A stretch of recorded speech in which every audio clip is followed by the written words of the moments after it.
Yes, it is true. I do live a privileged life. I do. And I'm aware of it. I consider myself blessed in so many ways. For one thing, I am able to grab a camera and go out and shoot pictures at will.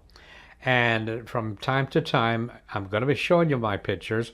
As a matter of fact, on the screen right now are some of the things that I have done. And I'm going to be doing this from time to time for no other reason than to say to you that I can do it. And number two, I enjoy sharing my pictures. So rather than looking at me the entire time, I will put pictures on the screen so that it'll break it up. No rhyme, no reason, no logic. Okay, couple things. I came to the United States when I was about 16 years old. By the way, do you like that picture you're looking at on the screen? It's interesting, don't you think? Okay, on I go. I came to the United States when I was around 16, perhaps 17. So a lot of things that Americans take for granted were pretty alien to me. As a matter of fact, to this day, I have not adopted a lot of the cultural nuances of America. I just have not because they don't make sense to me. As a person coming into America and being taught these little nuances, I am able to share with you certain things because I see them as a foreigner. One of the things that I think foreigners get wrong all the time is to equate the government, the action of the government, with the action of the people. Now, this is a personal opinion, but I think that most thinking people will agree with me. The government is controlled by 2% of the population in the United States of America. The government, meaning the legislators, those who are elected, are controlled by the very rich and the very powerful. Now, the Supreme Court made this possible when they said that the rich and the powerful can buy politicians through what is known as PACs. In other words, they form these groups to support elected officials. Once these officials are elected, then they are then obligated to the rich and the powerful. So, the government, I think, is in fact representing 2% of the population. They simply tell the population, rather 98%, what to do. This is something that I don't think foreigners understand clearly. And again, I'll repeat it. The government, those who got elected, are controlled by 2% of the population, meaning the very rich and the very powerful. The rest of the 98% of the people simply do what the government tells them. It's an illusion to believe that they are free to do what they will. They are not. Two things. Racism play a very strong part of the American culture. Now, there is such a thing as white privilege and black fear. Now, first let's talk about white privilege. For the most part, most white Americans simply don't see themselves as living a life of white privilege because they don't recognize themselves as living as white privilege. They have certain advantages that they enjoy rather, certain benefits that they enjoy, and it's natural for them to enjoy that. So they don't see that as having white privilege. So it's sort of unfair, I think, to judge them and say, oh, you live under the banner of certain benefits that minorities do not enjoy. The reason why it's not fair is because white Americans who live the privileged life simply don't see themselves as living the privileged life.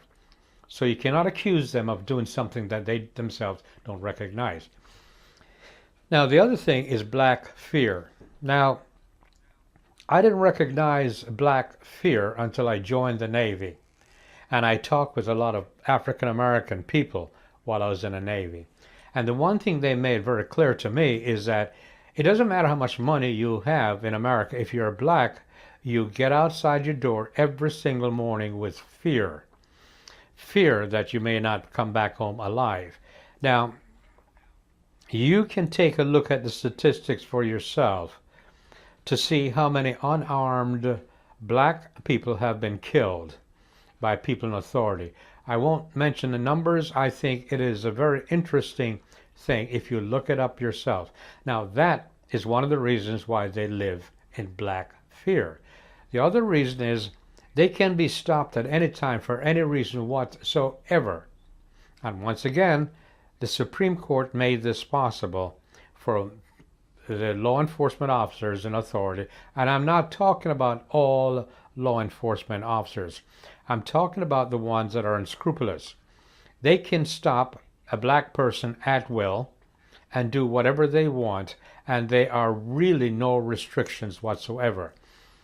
You'll never ever find an officer, a black officer, and a police officer, and I'm talking about maybe 1% of the police force in America.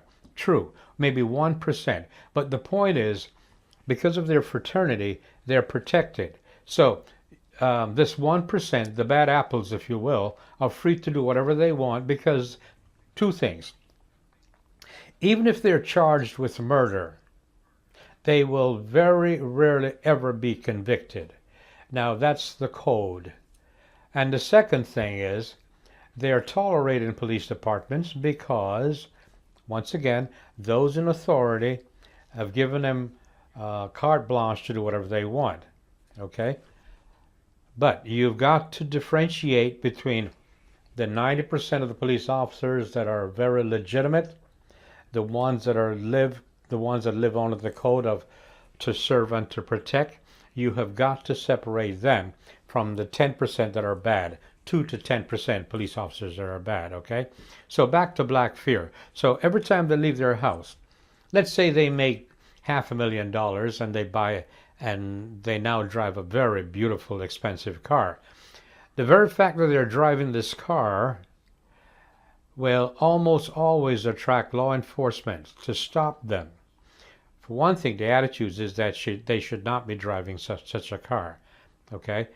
The people who live on a white privilege don't ever have to worry about that. Black people have to worry about that, so they live under constant fear. And they don't even realize that the blood pressure, the high blood pressure that they feel, the heart conditions that they live under, all these medical conditions are caused because they live under constant stress and constant fear. Okay, so having said that, I could be wrong. Absolutely, I could be wrong, and you would have to think for yourself. Those are just some of my opinions.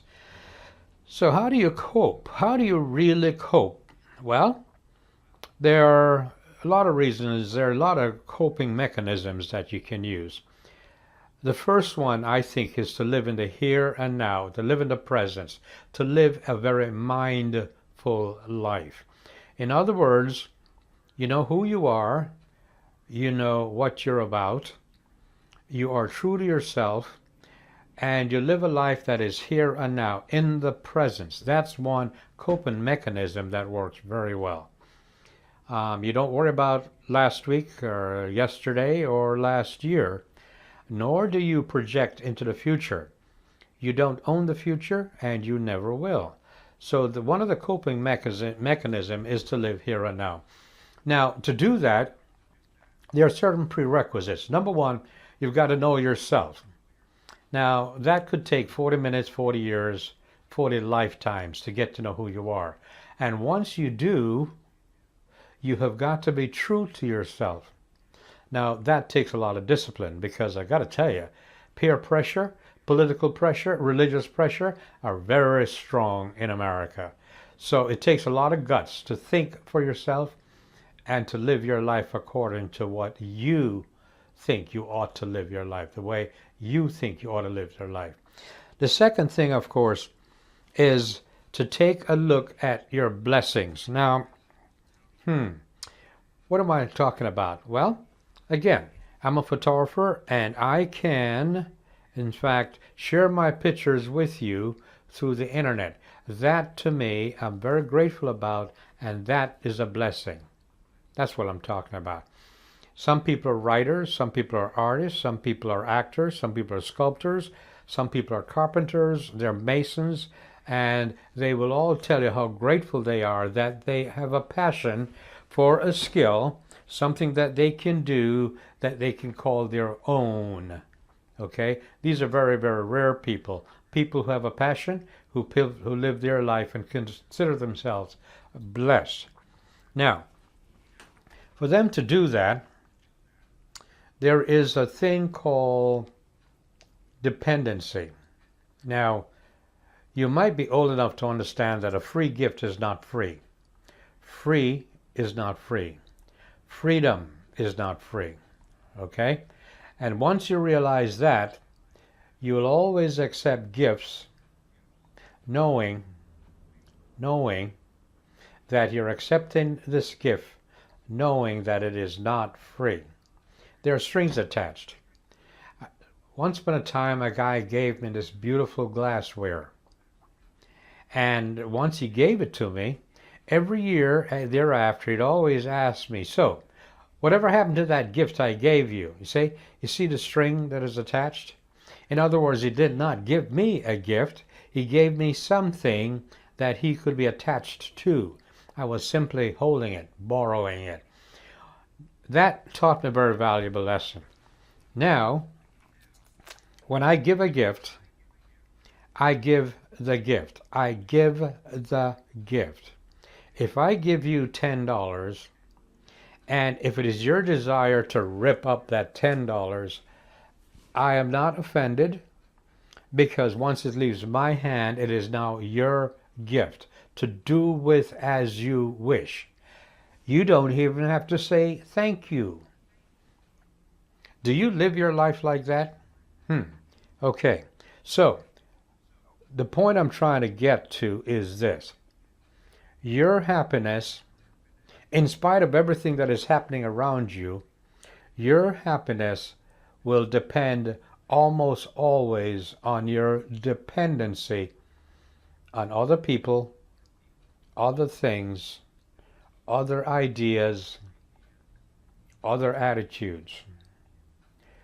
The less dependent you are on other things, other people, other ideas, other attitudes, etc., etc., is the happier you will be.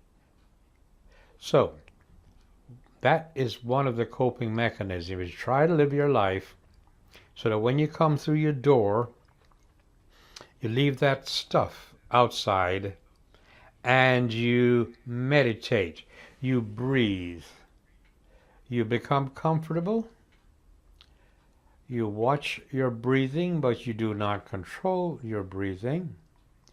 You evaluate all the things that you're dependent on, and you systematically divorce yourself from all those things and people that you're dependent on. Systematically divorce yourself, separate yourself. The less dependent you are, is the happier you are. Okay, so I have been chit-chatting with you for so long that I know you have been bored to tears. One of the reasons why, as I said, I put a lot of flowers in my little chit-chat to distract you, to make sure you didn't pay too much attention to me. Thank you so very much for this privilege to share my rambling, my silliness with you.